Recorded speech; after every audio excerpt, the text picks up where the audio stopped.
Hey everybody, Bridgette Dolgoff, Conscious of Economics and Urban Farm Project. And this video we're going to talk about some cool stuff. I found this, it's wood, driftwood. I thought it was super cool. It's like a little, pretty cool, kind of fun. This is a piece of dried clay that I found. You can rehydrate it, and then you could make something out of it, like a little statue if you wanted. I just thought it was super cool. You never see those kind of big pieces, but usually in the sand you'll have big clay areas as well. What we're going to talk about is this.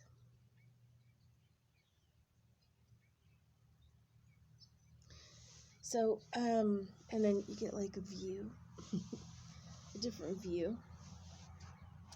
Okay, so Rudolf Steiner, he was murdered by the bad guys. We could call him the Cabal or the Dark Brotherhood, or that's what he called them. He was poisoned, I think like around 1924. Now, I'm not a big Steiner follower. You know, I'm not into the Waldorf thing or the eurythmia. But I really like his nutritional work, his anthroposophy medicine work, even some of the astrophysicists' work and astrology work that we use in farming and biodynamics, and also very interested in his scientific work. Now, he has a killer book. It's like 700 pages long. And a couple of years ago, I was lucky enough to be in a class, online class, where we studied with a teacher the first half of the book, and it's called Esoteric Science. So in the book, he talks about how the original sphere energy, extremely not solid, no astral even, was the original Saturn. It was kind of more like an energy sphere. We call it an ether planet. So everything to here in this world, in the earth, was birthed out from that. So, you know, all the other planets were birthed out, and I believe like Earth was the last one to be birthed out, with the particular different, you know, humanoids that, you know, are only here. So now if something was birthing out, right, so say Earth was Saturn, the original ether, started birthing out different structures that became more and more solid, even birthed itself out into a solid planet being, and then everything, all these other planets out, and then Earth. Finally, I think we were birthed out from the sun. And so the other type of spiritual beings or soul beings that we come from are the sun beings. That's why a lot of ancient cultures have big relationships to the sun, because they understand this more than we do. So if Steiner was right in that, then when we're birthed into the solid world, there's genetics, there's DNA, there's look-alike, there's mimic, there's chromosomes. There are very physical matter things that we can tell if that's true or not. So in numerology, the number 5, it also can be associated to the pentagram. It's also associated with change. Can be sometimes, you know, associated with money, kind of in more of the modern sense, but it's associated with the pentagram, the 5-pointed star.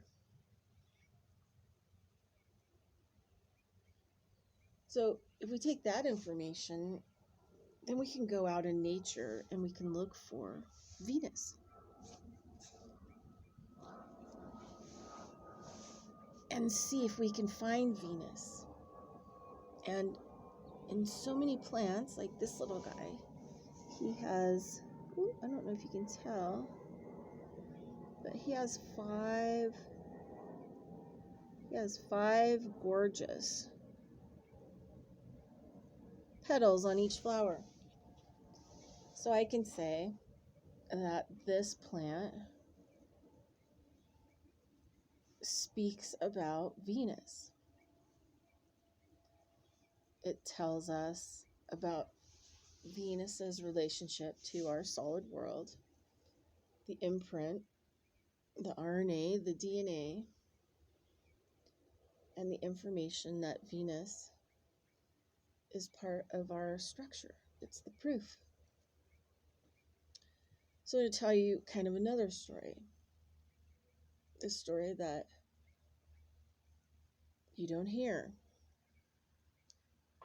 So why was the apple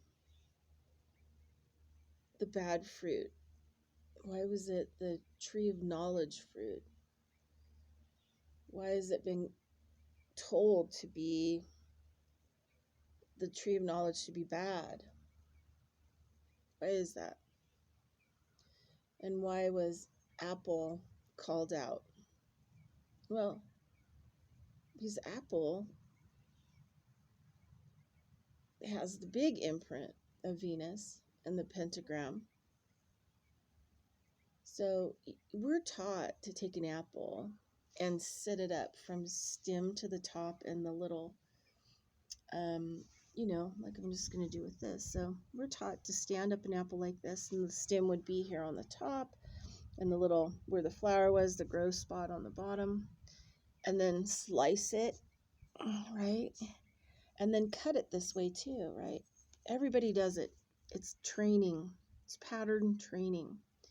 But if you take the apple and you roll it onto its side, and then you slice through here, right through the middle, and you open it up, you'll find Venus, and you'll find the star, the 5-pointed star, and you'll find the pentagram. So what does this mean? If Eve ate from the tree of knowledge, the forbidden fruit of knowledge, what was in the apple? What was it? Well, I'll tell you, folks, the secret is it was the pentagram. It was the imprint of Venus, the information and knowledge contained within the apple. That's why we're trained to peel it and slice it in such a way that we never find that. We never find the truth, what's hidden in the apple. It's not really hidden there. Venus is there. Venus, imprints and has a relationship with apples in this world. I think a lot about the native people, and they talk about that everything here, weeds and rocks and everything, comes from another world. And so what if they're right too? And apple and flowers and fruits and such things that have the imprint of Venus on them, what if they directly came here from Venus and were birthed out as a part of us being birthed out? All the layers, and us being the last world to be birthed out. So we get an imprint of all these different planets onto this one, because we're the children, right? We're the new world. We're the new planet. And as we evolve, more things will evolve and come into being. So the apple is hiding the pentagram. It's hiding that knowledge and that information of the design and how everything came about. But it's also hiding a symbol that the bad guys, bad people, the bad beings, reversed into the negative pentagram, which is kind of the facial features of their god, the goat, pan god with the horns. They just turn the pentagram instead of one part of the star being up, they turn it around and put 2 points up. So they reverse it and they also mirror it, right? They show a mirrored, they use it in a mirror. This is why mirrors are big in witchcraft too, because they can take the good image and they create the mirrored image, and that becomes the satanic and bad image that controls. So they take all these beautiful signs and symbols and knowledge of this world that is in nature, that God created. The Creator created it all. And they turn it into such negative, horse-pucky, to completely deceive us. So that's why a lot of like the Toltecs and stuff call this world a matote, the smoky mirror. Because what you believe in it is the exact opposite of the truth. And getting clear of it is vital and important to understanding it. Okay, everybody, that's your beautiful lesson for today. I hope you have a great day. Over and out.